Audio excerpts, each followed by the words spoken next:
او جهن سیوا کرن تیدا سنت او باش. ایک لدم دست نویج گرتنه.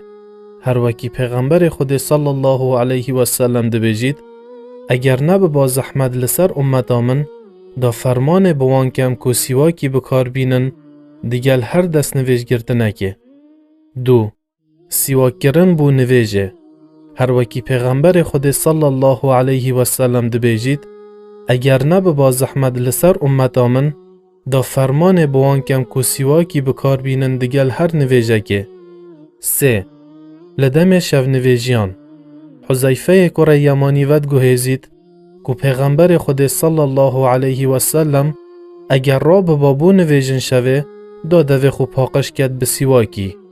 4 سیواک کرن بو کس روژیگر لدست پیکا روژه و اوجی جایزه و درسته برازیبون همی فقه زانان.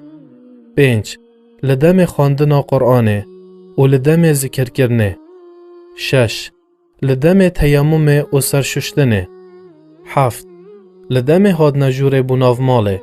هر وکی امام مسلم روایت دکد که عائشہ دیکا ایمانداران خودش راضی بید دبیجید اگر پیغمبر خود صلی الله علیه و سلم هاد با جور بناو مالا خو دا بسیواکی دست پیکد و بکار اینید و هر وسا یا مستحب و یا باشه بهت بکار اینان ده هر کم و بونه کدا.